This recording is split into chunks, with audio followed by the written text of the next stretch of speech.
Today we feature two-time guest Dr. Gad Saad, a marketing genius renowned for applying evolutionary psychology to consumer behavior. He's a professor at Concordia University, a behavioral scientist, and a best-selling author. Can you do something unique that makes you stick out from that clutter? You may know him from his extremely successful YouTube channel, The Saad Truth. Or you may know him from his previous appearance on the Into the Impossible podcast, where we discussed his book, The Parasitic Mind, in which he foretold of what would become of society starting in 2020. And he was uncannily accurate. He explored how infectious ideas are killing common sense. But instead of leading us to the proverbial cat, it leads us to the abyss of infinite lunacy. Today, though, we dive into a happier topic, the sad truth about happiness. Join us for an insightful conversation. Discover the 8 secrets to leading a good life, even during times like these of war, conflict, famine, and pestilence. Professor Saad, how are you, my good friend? Oh, good to be with you again. Thank you for having me. We're going to go deep into happiness. We're going to get into a little thermodynamics actually today. And I know that with your mathematics background at that scourge of the Ivy Leagues, Cornell, you will be able to hang with that. But the first thing I wanted to ask you is, why do we need another book on happiness? Our mutual friend, Dennis Prager, who we've both been involved with, is Prager University, which is, you and I believe that that's a real university, right, Gad? I mean, I just want to make it clear for the people in the that's not a real university. Did you know that? Yes, we're aware of it, but we have all sorts of fake professors in the world, like my favorite Professor Galloway, Scott Galloway, or professor who also wrote a happiness book, or Professor Dave Farina, who has a bachelor's degree, I believe.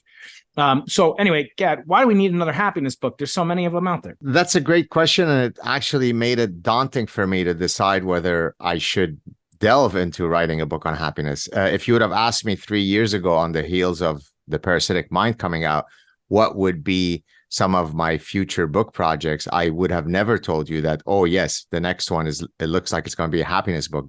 So as many things in life, it was through some serendipitous forces. So it was really 2 reasons why I wrote the book. And then I'll answer the question of, why we need another happiness book in answering in the way that I will in a second. Number one, I would get many, many emails from people saying, how is it that you can tackle so many difficult, sensitive, dangerous, corrosive subjects, and yet you always seem to have a twinkle in your eye, you're always smiling, you don't take yourself seriously, you do all these funny satirical skits, you're playing around. What's your secret, Professor? How are you so happy? So that was one.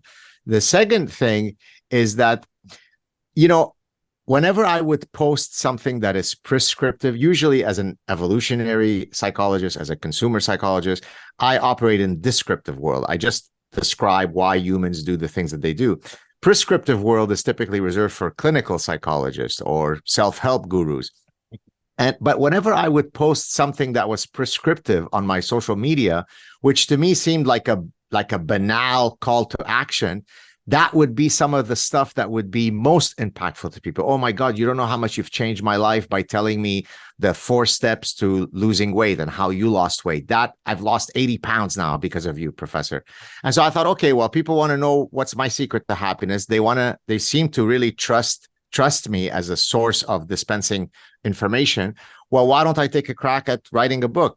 But to your point, if there is one topic that philosophers have most written about, it's the good life, it's well-being, it's happiness. So what can I add that's unique? Well, here's how I tackled it. My stories, my personal experiences are unique to me. So there is that, coupled with the ancient wisdoms, backed up by the contemporary science, put that together.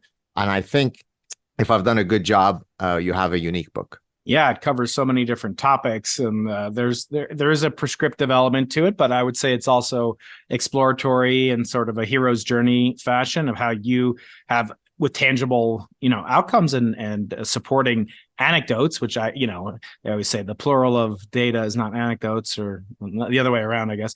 But in reality, I think for me, looking at all these books, it seems kind of hopeless. On one hand, anybody can write a book about happiness, right? I mean, my toddler might be happy, and you can everything I needed to learn, I learned in kindergarten. Which I say, I updated that. I wrote a book called Everything I Needed to Know I Learned in Advanced Relativistic Astrophysics in graduate school. But I think for professors writing it, it always strikes me as really kind of ridiculous because I always joke, we have the hardest 3-hour a week job in the world, right? I mean, we teach for 3 hours. We maybe, supervise some graduate students a couple more hours. It's super fun. Correct me if I'm wrong, Gad. I hope, I don't know, is every university is public there? Yes, we don't have the public private distinction.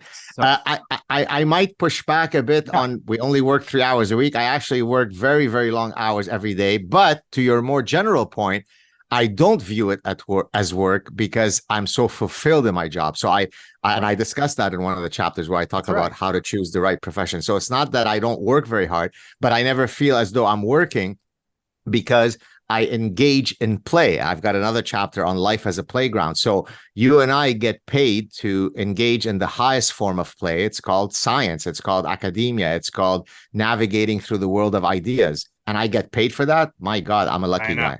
It's like getting paid to be an ice cream taster, although you don't do that. Although today it looked like you had a lot of syrup on those flapjacks. But that was bad. But it was Zionists who forced me to do that. Was that turkey bacon? The Zionists made you eat bacon, or is that turkey bacon? It was kosher bacon. Okay, good. So I always bring a proof. You'll be interested to know this. What is the proof that being a professor is the best job on earth? You know what the proof is, Gad? Is it a rhetorical question or are you really asking me? I'm just, if you have proof, I'd be interested. I have a 100% Loctite proof. For me, on a personal level, I don't think there's, objective metrics that prove that. But for me, it's the perfect profession because it allows me to do the two things that I talk about in the book in terms of how to seek occupational happiness. Number one, it allows me to immerse myself within my creative impulse. Right. And I talk about how, a stand-up comic, a podcaster, an author, a professor, an architect, a chef, they are operating in completely different domains, but they do share one thing in common. They are creating something from nothing, which didn't exist until they came along and put together those jokes or that plate of delicious food or that bridge or that book. And so the process of engaging in instantiating your creative impulse by definition is one that grants you immediate purpose and meaning because it's meaningful to create something new. So that's one. Number two, the temporal freedom that I get with my job. Yes, I've got a schedule. Yes, we had to push our meeting by a few minutes because I had a whole bunch of other meetings, but I feel like in French, you say flaneur, I vagabond around, right? So now I go off to a cafe. I start thinking about the book prospectus for my next book. Then I might have a meeting with the graduate students. So how is the data looking? Is it supporting our hypothesis? Then I go off and read some really cool book. Then I vagabond some more. So even though I'm never leaving my work and that my work is really my brain, my mind, I'm not bound by any, if I were a pilot, once that door closes, the 6 hours I'm locked, not only physically, I'm locked temporarily for those next 6 hours. Because I don't have that, I feel that academia is the perfect job for me. What's your explanation? Well, actually, it's fortuitous that you brought up pilots because the proof text for this is a pilot by the name of Neil Armstrong. And he was the first human being to walk on the moon, as you know. And he was accompanied by Buzz Aldrin, who was also a pilot. And these two men had the peak experience. And I want to get into kind of the hedonic treadmill and anticipatory happiness and what I call the relativity of happiness later on. But speaking of Neil Armstrong, the only job that was fit for him after he walked on the surface of the moon, the most famous man on Earth, was to become a professor of engineering at the University of Cincinnati. So if that doesn't go to show, he could have done anything, literally anything. And he chose to become a professor. And, the reason I sort of, push back on professors and so forth is a lot of my colleagues are miserable. I mean, I would say you are kind of an exception. These are people, again, who are working, the good ones, not that, the assistant professors, pre-tenure, they're working their butts off. They're doing great work. They're playing the academic game, the Hunger Games. They're making publications. They're being on committees. They're doing supervision of students. They're teaching big classes. They're getting good. They're doing all this stuff. Once you get tenure, a lot of, people around the country that do my job. And by the way, there's more people in the NBA that are experimental cosmologists. It's not a big field, but once you get beyond a certain point, people get comfortable and they don't really do much, or they complain about how much they have to do. So when I talk to a theoretical physicist, I say, well, you haven't written a paper in 20 years that has more than 10 citations. Some of my graduate students have a higher H index than you. Why do you not teach 2 classes so that I may only teach, half as much. Oh, I would rebel. I would complain to the dean. So what is it about people? Is it that we become so accustomed to a level of, hedonic adaptation, maybe, that we then the bar for happiness becomes that much higher, and that might explain why so many of our colleagues are miserable twits? What a great question. Well, I think, frankly, it's because a lot of people who go into academia, I think when you started your question, you said, the assistant professors play the game. I think once you're playing the game in the pejorative sense, not in the sense of when I say life as a playground, you're playing a game Game. Yeah, exactly, for extrinsic reasons. Then ultimately, once you are protected by the cushy life of tenure, then you no longer do it because all along you did it for extrinsic reasons. Now, in my case, and again, that we could link that to another chapter in the book where I talk about variety seeking, specifically intellectual variety seeking. If my graduate students were to tell me, should I emulate your career path, I'm going to answer them in one of 2 ways, and it's going to speak to your general question about the deadwood after tenure. So in academia, as you well know, Brian, the best way to do well is to be a stay in your lane academic, know a lot about a very small thing, and then keep pumping out the papers with plus epsilon plus delta, because you already have the economies of scale of the literature review, of the methodology. So I'll just add a plus epsilon. Here comes another paper that nobody will ever read or give a shit about, but at least I am playing the game. Now, being the purist that I am, from day one, I rebelled against this. I said, I realize that that's what the game is, but life is too short for me to play it. So therefore, I have published in medical journals, in politics, in psychology, in marketing, in bibliometrics. In data fusion for architecture for maritime surveillance. I have not published in that. No, you have. You have. Absolutely. I can prove it. What are you talking about? I'm looking at Google Scholar at your homepage right now. Your number 1 cited paper has 71 citations, data fusion architecture for maritime. Oh, I'm sorry. That's Ahmed Saad Gad. That's Ahmed Saad Gad. I knew there was a joke coming because sorry, that's not me. Exactly. That's another guy. He's also pretty broad. He's published on sexual selection and Ferraris and Burke. No, I'm just kidding. Yeah, no. People might not get those references. So I've published in evolutionary theory, evolutionary psychology, consumer psychology, advertising, because if Brian, tomorrow you come along and say, hey, let's publish a paper where I think I could contribute as an author, and it's going to be published in the annals of physics, I go, yes, sign me up. What a cool journey. Let's do it. Right. Even though from the perspective of the metrics that are rewarded within my field, people would say, why would you publish a paper with this guy? It's going to get you nowhere. I don't care. Right.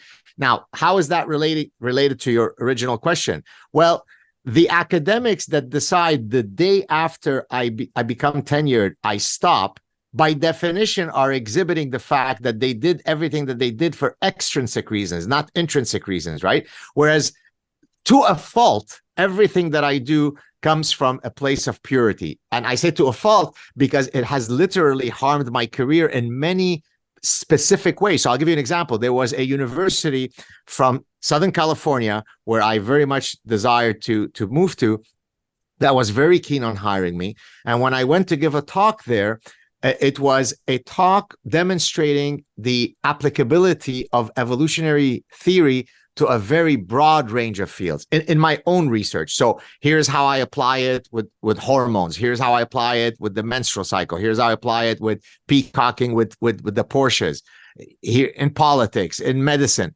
And so I thought that's a wonderful thing, because universities usually say from this side of their mouth, we support interdisciplinarity. But from this side of their mouth, they told me, well, we view your CV as though it's quite unfocused because you don't seem to have a singular line of research. And so, but again, who ends up winning? Is it your colleague who no one knows? Or, and I say this not to be egotistical, or is it the professor who, when I walk down 100 meters, I'm stopped by 11 people in those 100 meters. So again, it depends how you wish to live your life. I want to live my life so that I can do something meaningful. And the fact that many people resonate with my message suggests that maybe I'm doing something a bit more important than your colleague. Let me take a break for a second because I forgot, in all the excitement and all my technical difficulties, I forgot to do my favorite game, which we've started since you were on last time for Parasitic Mind. We started a new segment on the Into the Impossible podcast, and it's called Judging Books by Their Covers. Because what the hell else does somebody have to go on besides the title, the picture, the cover, the subtitle? And so I want you to walk us through this design process. And then just to demonstrate that how much I love this book, not only did I read it and make it through to the acknowledgement section, but the true sign of love, and you'll I think validate this, is when a reader can point out a typo in the book. You're triggering my maladaptive perfectionism. That's right. So now we have it in real time. So first, take us through the book, take us through the cover, the design, these penetrating blue eyes. My wife was just staring at it. She had to wrestle it out of her hands, this handsome Hebrew hunk. Please tell me, sir, the title, subtitle, and why you chose a picture of yourself for the cover. I think for the first time. What a great question, because, well, first of all, it's the first time I've ever had someone ask me that. So kudos for your creative generation of questions, number one. Number two, it actually speaks to something that's relevant in marketing, right? Packaging, right? Yes. So, there is a infinite clutter of books. Can you do something unique that makes you stick out from that clutter? I have a whole lecture in my consumer psychology course where I talk about the perceptual system and, what are some tricks that we can do to break ourselves from the clutter. Okay, so here's how that process went. They thought, and I'll say it here publicly and openly, I'm not 100% sure that it was the best decision. Some people thought it looked too much like a kind of Oprah garden variety magazine. Others thought, oh no, I am extremely good looking and sexy, so why not, lean in. And so that was the art. So people knew who I was, so putting me on the cover would make sense. So that was their logic. The sad truth about happiness came from the fact that obviously the Saad Truth is a well-known brand. Sad, of course, is a play on SAD, Saad Truth about happiness. And also my editor thought that because the brand Saad Truth is so well-known, it might become part of an ongoing series. Yes. Where I do, the sad truth about evolutionary psychology, the sad truth about the Middle East, so that was the general idea. But I don't know. Did we do a good job? Do you like it, or would you have changed some things? What are your thoughts? I like it a lot. I mean, it kind of reminds me, of going into when my parents were getting divorced, and I'd go in and meet with their therapist, at the same time, or a lawyer. Or, I don't know which is worse, but no, it's very good. And Regnery always does a good job with their publishing and binding and so forth. But so now we have this the unpleasantness to get to. Hi, I'm so sorry to interrupt this delightful, fun, happiness-inducing episode of Gad Sad. But do you know what would make me really happy? If you subscribe to this YouTube channel. YouTube analytics tells me that only 13% of you watching this are subscribed, which is too bad. Because you're missing out on the greatest and latest episodes that tell us about where we fit into the cosmos, the search for meaning, and great guests are coming up on the Into the Impossible podcast, ranging from Nobel Prize winners to sure to be audience favorites like Mo Gadot, himself an author of a book about happiness. So do me a favor, subscribe right now before you forget. It's free and you can leave anytime, although I hope you won't. Thanks a billion. Now back to the episode. Yeah, so I know you are not necessarily a biblical scholar. You are incredibly wise and erudite when it comes to the Bible and its impact on society. But there is a sentence in here. If you are an Orthodox Jew, for example, there are 613 mitzvot, religious rules, which is correct, and 10 commandments. So I want to point out. What did I say? You said, and there are 10 commandments. So you said 613 mitzvot, and there are 10, and 10. But actually, the 10 are part of the 613. So it's not, and the 10 are subsumed within the 613. That's right. So we believe. Thank you so much for publicly shaming me. I appreciate that. Is there anything else? Do you want to talk about how I raised my children wrongly or anything else? Yes. When you talked about how you can eat, that you preferred the Nobel Prize to money. I just have a personal bone to pick with. It's not a typo, Gad, but I believe that, and this is where I want to get into it. You say in the book, effectively, you'd rather have a Nobel Prize or associate with Nobel Prize winners, or you're more interested in hearing what a Nobel Prize winner has than these billionaires that solicit you for unpaid lectures, right? So because people line up around the block to listen to people like you and Nobel. I do believe that that the Nobel Prize is sort of a kosher idol that people aspire to, and obviously I've written a book about it. But more than that, that everybody, even the most irreligious amongst us, which I don't think you practice. I think you're philo-Semitic, and of course you're deeply steeped in the Middle East and in your culture and your religion. Even so, you don't practice though. However, I do believe that it is almost impossible not to have a religion, and that could be money, it could be fame, it could be being a professor, playing a role, or it could be aspiring to win a Nobel Prize. So talk to me about like how do we sometimes assuage ourselves? I'm going on TikTok, but it's not as bad as eating a pile of donuts. Like, or I'm aspiring to win a Nobel Prize, but at least I'm not trying to get a Ferrari. Do we have ways of kind of what's the psychological term for this? Displacing our desires and making them seem more kosher or noble than they actually are? I mean, I can answer that in one of several ways, but first to your original, what you referenced in the book, the tension there was not between meeting billionaires or a Nobel Prize winner, the specific story. And I know you were kind of speaking off the cuff, but just because the story is very powerful, I was traveling with a family member, and I was explaining that I was very excited that I would be meeting not just a Nobel Prize winner. It wasn't so much that he was a Nobel Prize winner, but it was Herb Simon, who is, first of all, a polymath in the truest sense of the term. He exactly exemplifies the way that I've tried to live my career, which is, he's a professor of everything, right? He's a professor of administrative sciences and a pioneer in AI and a behavioral decision theorist and a psychologist. And I mean, he's everything. Okay. Mm-hmm. And so I thought, my God, that's amazing. He also happened to know my doctoral supervisor well at the time. He just recently retired, my doctoral supervisor. He's a cognitive psychologist by the name of Jay Russo. And actually, a very quick side story. So my doctoral supervisor at one point was on the doctoral committee of a student who subsequently became himself a very well-known decision theorist. And the other committee members were Amos Tversky, who would have won the Nobel Prize with Kahneman had he lived long enough to win it, and Herb Simon. So it was Herb Simon, a Nobel Prize winner, Amos Tversky, who we could say won the Nobel Prize, I mean, posthumously, and Jay Russo, who was my supervisor. And he told me once a very funny story. Jay is a very self-confident guy. He goes, Gad, it isn't very often that I am the dumbest person in the room.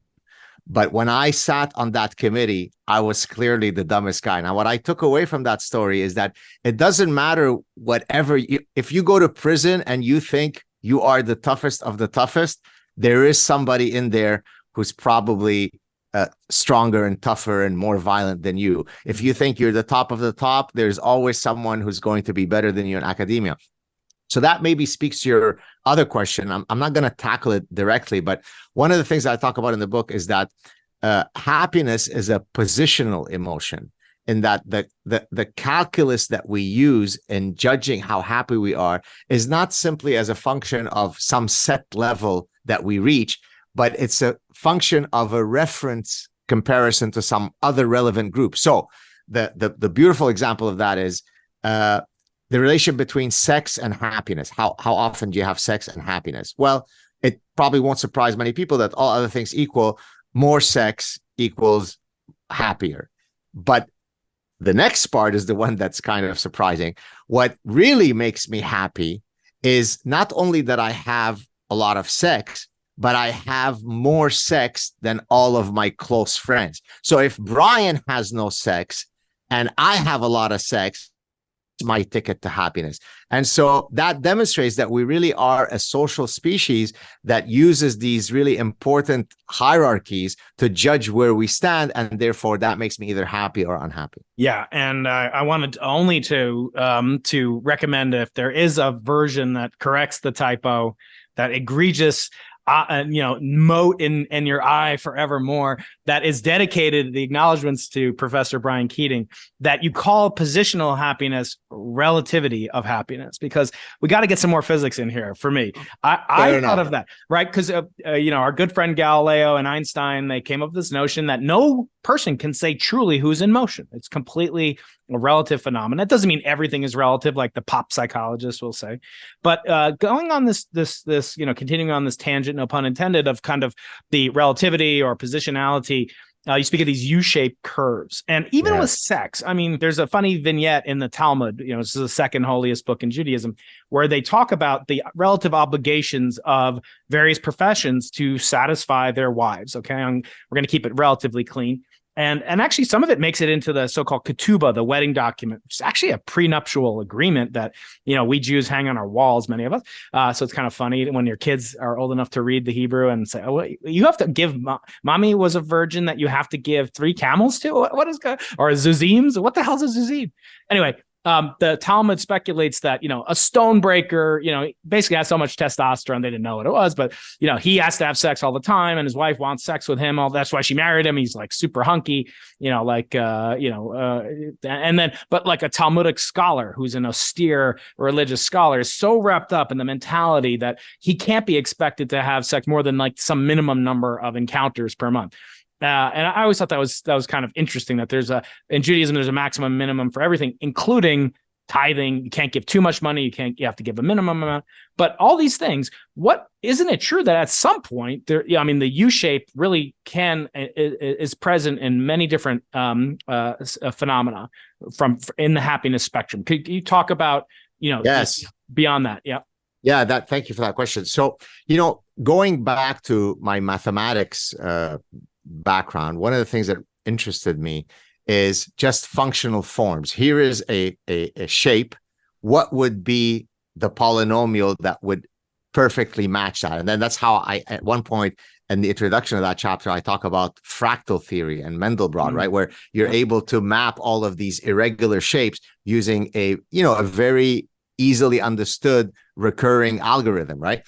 And so as I was thinking about all this, I said, if I were to try to think of a functional form that is the most universal in nature, that best can serve as a prescriptive tool for how to live the good life, what would it be? And it was U-shape. So then I did a bit of a deep dive into the different traditions that have recognized that throughout the millennia. So of course, most famously is Aristotle, with his golden mean in the Nicomachean Ethics, where, if you're a soldier, if you're too cowardly, that's not good. If you're so reckless in your bravery that you become an unnecessary martyr, that's not good. And there is some golden mean in the middle.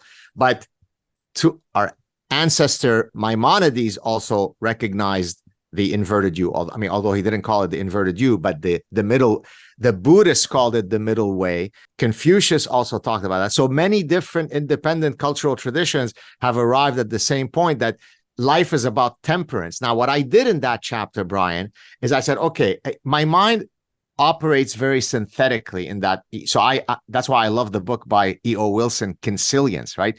Consilience is unity of knowledge, building bridges across the social sciences, the humanities, and the natural science. So I'm always trying to draw connections between things that heretofore had not been connected. So I thought, okay, my chapter is going to be to demonstrate the universality and the ubiquity of the inverted U across a bewildering number of phenomena at many different units of analysis. So I could do it at the neuronal level, at the individual level, at the economic level, at the societal level. So I could show that different phenomena all obey this too little, not good, too much, not good. We call scale invariance, right?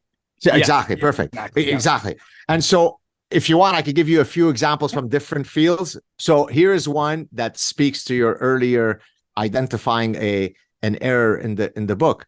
So perfectionism follows as a personality trait, follows the inverted U, because if you're not in the least bit perfectionist, let's say as an author, your work will suffer. There's no attention to details. All of your references are going, who cares if I get the issue wrong? Yeah, come on, it's okay. If you are at the other end of the curve, where I am in the maladaptive end, past the inflection point, well, you are reading the galley proofs of your book. Instead of it taking 3 days, you take 2 weeks, because God forbid you find a typo, and yet Brian Keating finds an error with the 613 mitzvot. So that speaks to me being mortified that I might miss a comma of reference. Right. Now, why is that suboptimal? Because even when, despite all of my maladaptive perfectionism, there was an error that was found, and you found it, and okay, so big deal. Ultimately, the 2 extra weeks that I took to try to find that error, maybe it would have been better spent working on my next book prospectus, right? And so that would be an example of how I am poorly calibrated on perfectionism, and I need to go back towards the left inflection point. Romantic jealousy in a relationship. If you're not in the least bit, if you never exhibit romantic jealousy, your partner will often try to trigger romantic jealousy, because a complete lack of jealousy oftentimes signals that I actually don't care enough about you, because it seems to be so anomalous that I would never trigger any jealousy in me. Then they will try to gauge whether I'm going to speak to another guy in a very flirtatious manner. Okay. On the other hand, if I'm too far along in my jealousy, where I'm checking up on you 17 times, that could be the precursor of me being a really bad and abusive and domineering partner. Somewhere in the middle lies the optimal level of romantic jealousy. How much stress you're exposed to. This is from Robert Sapolsky, the neuroanatomist from Stanford. Not any stress is not good. Too much stress stultifies you. Somewhere in the middle is the optimal. So for a number of bewildering examples, inverted U is the way to go. Yeah, career, ambition, working out, physicality, all these examples that you give in the book. And what's nice about that, you do distill it to actionable information, although it's not a self-help guide necessarily as such. But to think about, these different, topics, just the ones that you brought up, I found that, yes, there's a Voltaire quote, right? That perfection is the enemy of the good enough, or, perfect is the enemy, and other things, perfection is, procrastination masquerading as productivity. So all these quotes, but towards yes, you'll never find all, it's impossible. There are people that are paid that just sit in a room with like a magnifying glass looking at, and I'm sure Regnery did that too. And then there's domain specific stuff, obviously, but sometimes it's like open sourcing it, like crowdsourcing it. I tell my kids, if they find an error in my videos or my books or whatever, I'll smack them up. No, I'll buy them, some nice treat or let them watch TikTok or something like that. And similarly for I've heard about ways to automate, in our society now, we can automate things. And I just heard about like a service that allows you to send flowers to your spouse, to your wife, right? So you do it, it's a monthly subscription. So she'll get flowers every month. And then I was thinking like an add-on could be like every so often they throw in like, it's from a stranger. So like she's like, what the hell's going on here? Like I thought, I've got a secret admirer. Maybe she'll. That's interesting because as you may know from whatever knowledge you have from psychology, watching your channel, yeah. Thank you. Schedules of reinforcements in operant or Skinnerian conditioning, right? The idea is there's a schedule of either rewards or punishment that can shape the behavior of humans, but certainly of a pigeon, right? A Skinnerian box with, okay. Well, when you're talking about schedules of reinforcement, you typically talk about either a variable schedule of reinforcement or I can't remember what the term for no, well, that would be random is the variable. Okay. The other one is maybe continuous. I can't remember what the formal term is. So for example, if I said every first Tuesday of the month, I send my wife the flowers, that is different than if I say on average every Tuesday, but it could come on Friday, it could come. And so depending on what my goal is in terms of my learning schedule, in some instances, a variable schedule is preferred to a non-variable one. So in your case, it may be worthwhile think of sex, for example. What's more interesting, spontaneous sexual encounters, or every Saturday after we tuck the kids to bed is our sexy time? Probably the former. So you might want to revisit your flower schedule of reinforcements. All right. Yes, I'll introduce random rewards and punishment. You can't have the reward without the punishment. All right, Gad, I have to move to a more somber note. The same Torah that has 613 mitzvot. There's several mitzvot, and one of them is that you should be happy on Shabbat. And the other one is that you shall rejoice or be happy. You shall have simcha on your holidays. And as you know, this past year, not only on Shabbat, but on Simchat Torah, the culmination of peak experience for the Jewish people, which happened to coincide with the Shabbat, there was the worst massacre of Jews since the Holocaust. And I don't know what day of the Holocaust, and there were probably days that didn't even make it to that level. So the catastrophe that befell our people, and people of the world that weren't Jewish. Obviously, there's Americans that are still being held hostage there, and many non-Jews. The obvious question that I'm going to ask you: how can we be happy? You had a tweet. I was trying to find it. You pinned it for a while. It's gone. I can't really find it, but maybe you'll send it to me again. But it expressed a darkness, a pessimism that I'm not used to associating with you, Gad. And it made me worried for you. But then, it's kind of like when your pilot starts freaking out on the plane, there's no hope. It's pretty terrifying. And so I want to ask you, I'm still crying, I will still find myself moved to tears, not by just the sheer horror. I mean, I've gotten kind of inured to that, but the moments of just insane, beautiful humanity, or just crushing, the survivor guilt that I'm hearing from survivors. Anyway, you know what I'm going to ask you. So how can you and I and anyone with a conscience, how can we? I feel like it's going to be hard to be happy again. I know I felt that way after 9/11 in a very similar way, but this is so much more concentrated against a specific group of people, and it's happening. Pogroms are happening, on campuses, around the world, and I'm worried about it coming to my own campus. So tell me, Gad, how do you react to this? Yeah, thank you for that question. We went from happiness to boom. Sorry, I know you. No, I understand. The tweet in question, by the way, the sentiments that you expressed when you said, wait a second, if Gad is no longer smiling, we're in trouble. That sentiment was sent to me by, you can't imagine how many people, some very famous people, some complete unknowns. Megyn Kelly mentioned it on her show where she said, when I saw the tone of that tweet, I said, oh boy, I better worry if Gad is speaking like that, because he's the happy warrior. The somber note of that tweet really came from a confluence of factors. Number one is the tragedy that befell on October 7th. So if nothing else happens, that's enough to make you say, oh my God, here we go again. Okay, so that's number one. Number two, I like to use the following analogy. When I was losing all my weight, instead of breaking it up into the long journey of eventual weight loss I had to get to, it was a daily chunking of information, which was at the end of each day, if I've made the right decisions or if I haven't, only one of three things can happen. Literally, there are only three states of the world as relating to the metric of my weight.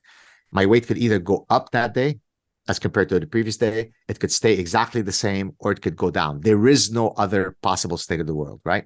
Okay, well, that seems like a banal point, but it's actually quite profound, because let's apply it now to immediately after the October 7th tragedy. One of three things can happen when it comes to either the love or disdain for Jews. There could be global increase of love for the Jews. There could be no change in the love for the Jews, or there could be a massive decrease or increased hatred of the Jews. Well, we can all agree that at the global level, what we've seen is an unleashing of global Jew hatred that even for someone with my background left me breathless. So that's point two of that somber tweet that you mentioned, which, by the way, went really, I'm not saying it to brag, but it really was so powerful that I think it was read by, I don't know how many, 15 million people or something. Okay, point three of that, the somber tone of that email. the old cliche is the first step to recognize to solving a problem is to recognize that you have a problem, or whatever the cliche is, right? Yeah. I can't solve my alcoholism if I don't admit that I'm an alcoholic. That's step one, right? And then if I accept that, then I can take steps to hopefully alleviate the problem. So many of the realities that have led us to exactly the position that we're at today have a set of intervention strategies that can help us improve the situation. So we can do A, B, C, D. Now, what if I told you that we are doubling down on every single one of the parasitic ideas and parasitic policies that have led us to where we are? Then it's a lost cause, right? And so the analogy to that is, you go see your physician, Brian, God forbid a million times, he says, you've got stage 4 aggressive cancer. So then your answer is, first of all, there is no such thing as cancer. Second of all, if there is such a thing as cancer, it's the Jews' fault. Third of all, if there is a solution for cancer, it's the Jews who are holding it and not giving it to us, because that's how they make money and increase the prices of chemotherapy. Fourth of all, I'm going to smoke 4 packs a day. I'm going to inhale deep inhalations from an asbestos bag, and then I'm going to suntan in an artificial sunbed for 5 hours. That is my prescriptive interventions to my physician saying, you've got aggressive stage 4 cancer. Well, I can't then feel very optimistic. So dispositionally, I'm optimistic to a fault. I wake up, I'm excited. I don't like to go to sleep because I'm so excited. How can we fasten the thing so we can get to tomorrow? I'm so excited for the next day. But when I see what's happening and I see the absolute inability of the West to autocorrect on any dimension, if anything, we double down on everything. That's why I wrote the tweet in question. And in terms of dealing with the, kind of, horrific aftermath, I'm putting my daughter to bed, and there's millions of, of daughters around the world, of course, but this one's mine. And I'm looking and thinking, I bet these people felt the same way. It was just an ordinary night the night before. And you quote a lot from Seneca and a lot from Epictetus and the great Stoics of the past. But, there's a line, I think, from Marcus Aurelius, where he's like, when you put your child to bed, tell yourself this is the last, I won't see them in the morning, whether they'll die, you'll die, whatever. I've always found that, if you really did that, there's a famous Simpsons episode, back before they went completely woke, where Homer is talking to somebody and he's like, you just got to live every day like it's your last. And then they cut to Homer in the next second, like, I'm going to die tomorrow. I'm going to die tomorrow. He's like bawling his eyes out. But can you really enact, instantiate the prescriptive, kind of palliatives of these great, Stoic, basically, how can you deal with this? I've heard things like a parent who hasn't lost a child, and God forbid 1,000 times, right? They can't relate, to someone who had. There's nothing they can say. Like people who say, "Oh, I'm a dog dad." Oh yeah, your dog died. You're going to get another dog. Okay, fine. Your kid died. I mean, come on. So I find some of these kind of, even from the Stoics, platitudinous. So how do you react? What I might say might either move you immensely, or you might think it's cliche-ish. I hope that it's a former. And I actually gave this answer recently to, I was interviewed by India Today, and the guy then wrote to me, the deputy editor, and said, of everything that you said in the show, this is what moved me the most. And I'm going to say it. Hopefully it will move you in the same way. Maybe not. I say the biggest revenge against all of the enemies of human dignity is to live a dignified life.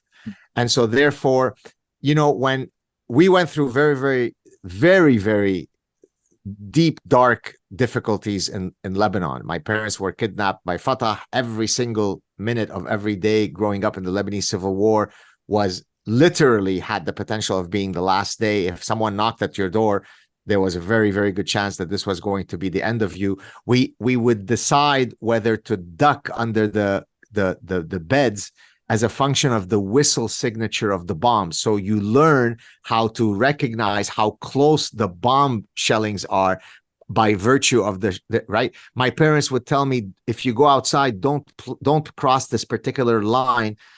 outside on the street, because that opens you up to the snipers in that building and they'll blow your brain. So death awaited me every second of every day. And now that could have shattered me, right? I for the next 25 years, I had recurring nightmares, which I talk about in the Parasitic Mind. And so that could have sent me into a psychiatric institute. It could have turned me into a drug addicted guy. It could have, I could have felt a fatalistic doom about my life. It actually did the opposite to me. It was the ultimate anti-fragility stressor. And I was going to, metaphorically speaking, shove it up the ass of every single person who had harmed me directly or indirectly. I was going to live a happy, dignified, successful life. And so for me, even in these dark times, this morning I went for a walk with my wife, and I was, to your point about it's surprising when I'm dark, I was really pissed off because I was telling her, how much longer am I going to interact with people on social media where the Jew hatred is coming at me from every direction? The uber left are attacking me. The Islamists are attacking me. The uber right neo-Nazis are attacking me. And it's always this diabolical Jewish tropes, right? It's, why did Muhammad rapes Muhammad, a guy, not the prophet, or Ahmad in Britain, all those guys from Pakistan and so on who are raping all those young British girls. Mm-hmm. So I would say, well, who is causing those rapes? And of course, I want them to say, well, it was those immigrants. A million of these Jew haters said, yeah, who let those people in? So when Muhammad or Ahmad was raping your British daughter, he's not to blame. It's the Jew. It's George Soros and the other cadre of Jews who had the open immigration policy, right? I mean, so imagine how diabolical that is. Ahmed rapes your daughter. You blame Mordechai. Okay. So, yes, it angers me. Yes, it can test my ability to be happy. But then at the end of the night, I say, tomorrow's a new day. I'm going to live a dignified life. I'm going to live a meaningful life. My life is going to matter. I'm going to hopefully affect positive change, and that will be my best revenge. I don't know if that offers you. It does, but to push back with my characteristic love and respect and rugged good looks, I want to point out there's another inverted U curve, which, by the way, has a symbol that you know very well in mathematics, the intersection, but that would be for your revision, second and third edition. Social media. There's clearly, a ski slope downward, cesspool. And I've noticed it. And I was in Israel on September 7th, and I was there for 2 weeks. And I had not, because it was the holiday season before Rosh Hashanah and during Rosh Hashanah. And so I had nobody to drive me, in the Ubers there that are called gets. They were basically all Arabs and Muslims, all of them, every single one. I met Bedouins. And I had some long drives with them, and we conversed, and I had meals with them. It was, and I felt there was a turn. I felt like maybe for the first time there's a possibility for hope, and maybe we can, put the troubles behind us. And I realized it was wishful thinking and projection, and the recency bias of just being maybe the Palestinian Authority.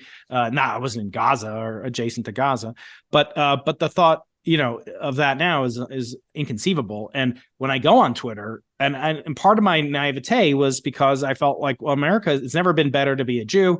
We have temples, we have, religious leaders. The second gentleman is a Jew. The former first daughter was a Jew. It's incredible, right? In our nation's capital, highest office, right? But now that's been totally squashed. And when I go on social media, I don't have, I have a tenth or the logarithm of the number of media followers that you have. But why?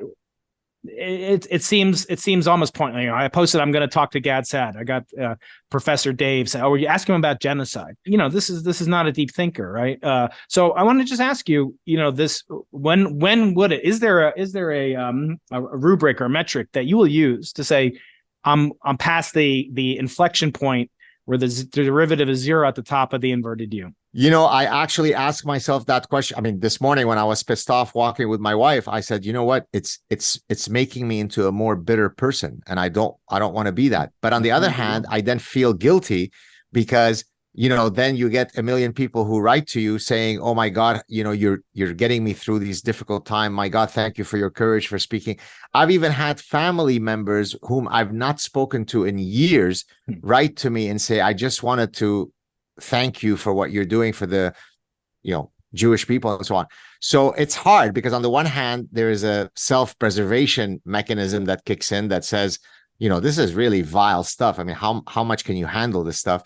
But on the other hand, remember in the parasitic mind, I said, activate your inner honey badger, don't diffuse responsibility. Now, I don't need to feel guilty about whether I've done enough or not. I've done more than most people will do it. But it's hard for me to walk away because, even when you sent me that guy, what is his name? Professor Dave. Yeah. When you sent me that tweet, I was like, oh, should I just go and hammer away at this guy? And then I walked away. And I walked away precisely because I recognized you simply can't engage each one of those folks because they're coming at you out of the woodworks. But by the way, going back to your earlier question about the dark tweet that you mentioned, look, the other reason why I think darkness will regrettably befall us for many, many more years is because the adage, demography is destiny, is a powerful adage because it speaks to a fundamental truth, which is, again, let's take that tripartite mechanism, right? Your weight can go up, stay the same, or go down.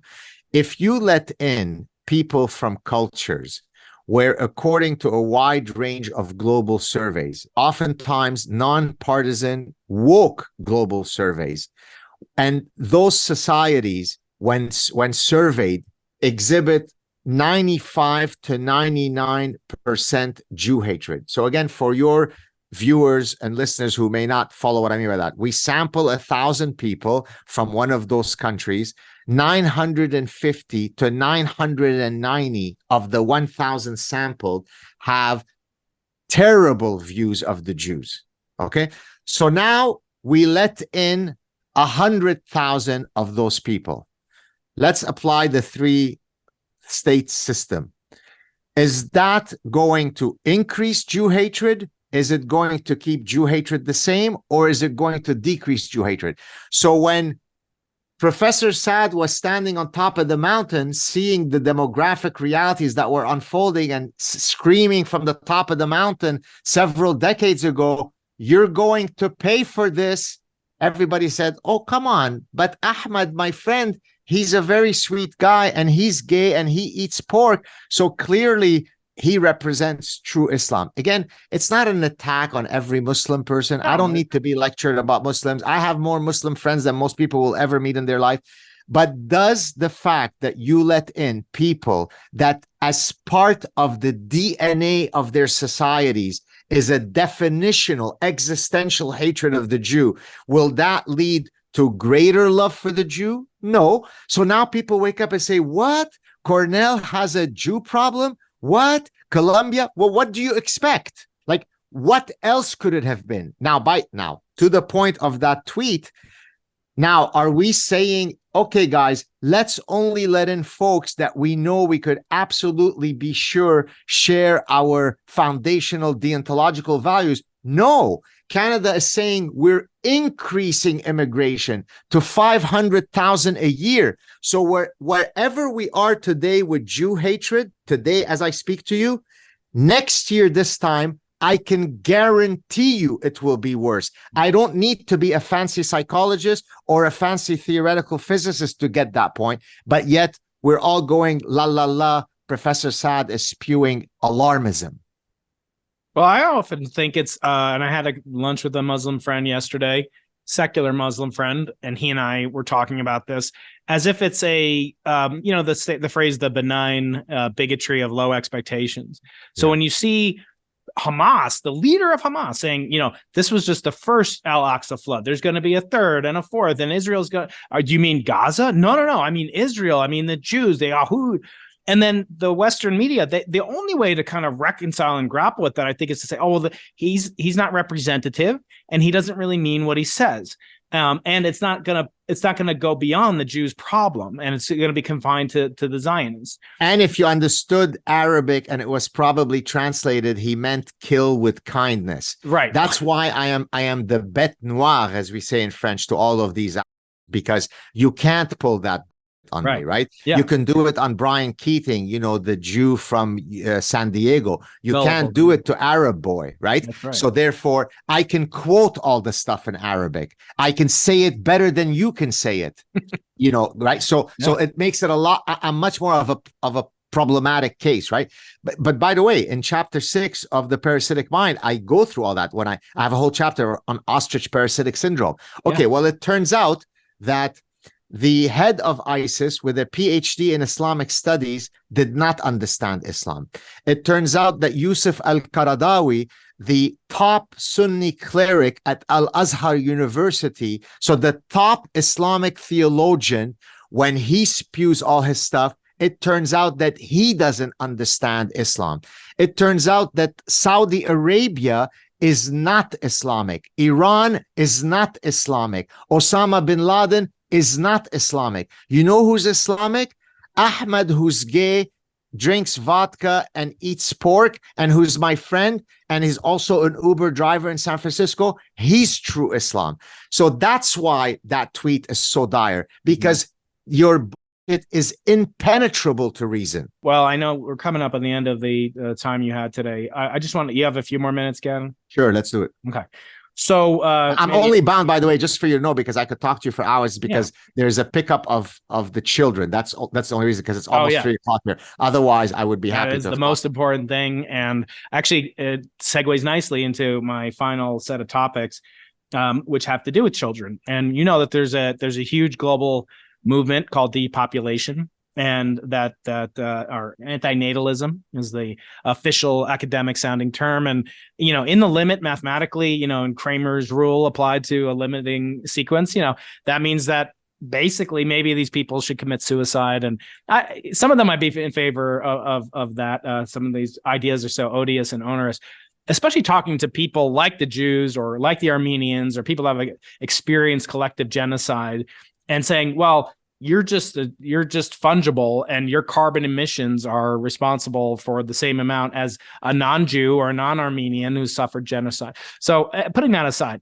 I found becoming a parent to be both the kind of setting the dial to infinity on pain, potential pain, but also on potential happiness. And obviously the happiness is makes you forget the pain.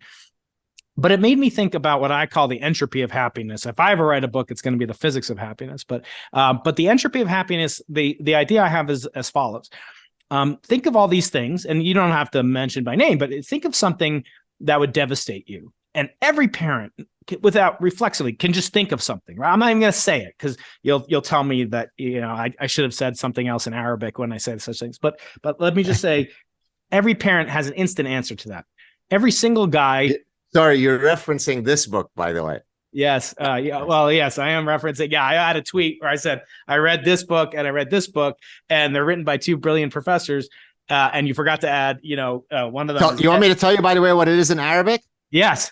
You say, Allah shabbih, meaning may God never compare, because you're comparing me to someone who had their demise, and that's viewed as a big social faux pas. So if you do that, you should put that qualifier. That's it. I will do that. I will put hasfa khalila and all the other things that my Jewish bubbies taught me. But let me just say this. So I came to this theory that there are all these things that could devastate you. And there's way more things, Gad. I think that's true, even for you. There's probably, if I dropped $1 billion on you, so you didn't have to go and give a speech in Ottawa, and take whatever road that is past Justin Trudeau's mansion. If I told you that, you'd say, okay, $1 billion, I'd be happier. I mean, certainly you'd be happier. You could give more tzedakah, charity. You could do many, many things with that. Start Saad University with an endowment for your first physics professor. But if I told you, maybe it'd make you twice as happier, 8 times as happy. But the bad things that I don't want to mention would make you infinitely sad. And so I leaned into that and I said, well, shouldn't you do more of that, which, if taken away from you, would lead to devastation? I actually brought this up on your friend Lex Friedman's podcast. And love is love. Love is love, Brian. Love is love. It is love. And I wanted to just run that by you. In other words, you should, by entropy, it's way harder. There's way more ways we could destroy a computer than we can make a computer. There's only one way that works, right? You move one circuit board around, forget it, right? There's way more ways to make your life infinitely unhappy than make it happy. So why not try to double your happiness or something objective? So why not lean into that which makes you devastated if that thing is taken away? What do you think about Keating's theory? Yeah, wow, that's a good one. So a couple of things I want to say there. Number one, to your point about fertility and the guys who you should not have. Yeah, exactly. Thank you. That's the term I was looking for. So I was invited. I was very honored to be invited by the president of Hungary to speak at a Budapest demography summit, where they were exactly addressing the gist of your general question, which is most countries in the West are not producing the average number of children for the replacement rate, which is around 2.17, yeah. And they're producing fewer than that. So that's a real problem. And so they invited me to give a keynote address so what I did in my address is both talk about some of the evolutionary dynamics of families, so kin selection, for example, and so on. And then I talked about what are some of the parasitic ideas that are so hostile to something that should be so instinctive as reproducing. We're a sexually reproducing species. So I talked about all that.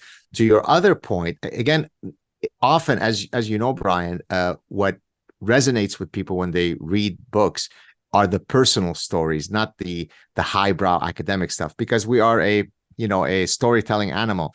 And so let me tell you a story that speaks to the pain of parenting. It's a very personal story.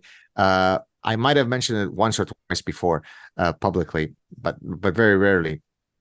So yes, you didn't mention the worst calamity that a parent could ever imagine, but there's another form of, if I may say, death that one can mourn, and that is when your children start growing up. And so I've always said that I live in perpetual fear of my children becoming less innocent by virtue of growing up. Their innocence protects me. So I go out into the ugly world. I fight with the neo-Nazis and the parasitized minds. And then I retreat into this beautiful world where Purity, everything innocence, clean, pure, innocent. I love you, Daddy. Well, last spring, so not the spring that passed, so a year and a half ago. So my daughter now is almost 15. So about a year and a half ago, I noticed that my daughter was no longer playing with her dolls. And so I said, I think she's hit the developmental stage where she's outgrown those dolls. And there was a time when her and I would play these little scenarios with the dolls, and I would actually tape those things. So we had this whole little thing happening, but she had outgrown it. And I swear to you, Brian, for the next 2 weeks, I was, surprisingly sad, something unaccustomedly, is that right? The right word? Sad, because it's just not my disposition to be sad, but I felt as though I was like in a kind of dysphoric state, because I was mourning the death of her innocence of at least that age. Now, being the lovely, empathetic, sensitive child that she is, she then decided, okay, well, how can I kind of address this? Well, Daddy, why don't we go to the basement and play with those dolls? That paradoxically made me sadder, Brian. Can you see where I'm going with this? Yeah. Because as she was playing with me, from her perspective, she's showing me, look, I'm still your little girl. I still want to play with this. I saw that it was strained. I saw that she was doing, and I literally I was holding back tears, because that was the end of that period. So you're absolutely right. Parenting sets you up for a boatload of pain, but I wouldn't trade it for the world, because when I see them flourishing into these young, beautiful creatures, it puts everything else in perspective. Yeah, it's a rebirth. I mean, I had this, I have mostly misgivings about Sam Harris, what do you call him? The mantra from Santa Monica? The Malibu meditator. The Malibu meditator. I hope to meet him. I'd like to. He's never talked to a real, scientist of my, kind of profession, experimental physicist rather. And I'd love to, run some stuff. But he has said certain things like you cannot be happy. You can only become happy. In other words, happiness is this unstable equilibrium point in physics terms. And so you can keep working, just like I say, or Jordan Peterson has said, you can't believe in God. Like, what does that even mean? Like, God's like waiting for you. It's like, but you can give yourself you can be on a path towards developing emunah, faith, whatever you want to call it. And I also feel like, for me, it's life is a lot like science. Like, science is an infinite game, but it's comprised of a set of finite games, like the Nobel Prize, tenure, getting into grad school, getting an undergrad, all these finite games where they're winners and losers. But the whole thing is you can't win science. And life is like that too. And I wonder, how do you balance, is my last question, how do you balance, the kind of quest for the long-term happiness versus like this, this cookie is going to give me the short-term pleasure. And that's kind of the ultimate kind of Scylla and Charybdis that I find myself. I'm always I did drop, thanks to a lot of inspiration from you, I did drop 5 pounds. Oh, very good. Unfortunately, it's from my chin to my stomach. So not as hope, but Gad, tell me, please, how do you balance this? Like the short term, like when I'm listening to this news and I want to drink a big Starbucks pumpkin spice latte. I know it's pleasure, long term, maybe not happiness. How do you balance those different competing forces? Well, yeah, that's a big question. So here we can refer to different systems. So the dopamine system, as you know, Brian, and many of your listeners and viewers would know, is what triggers or maps onto my pleasure center. I'm hungry, my blood sugar is low, that juicy burger, yes, it's 680 calories, I don't give a shit, I'm having it. Okay, so that's catering to that immediate dopamine hit.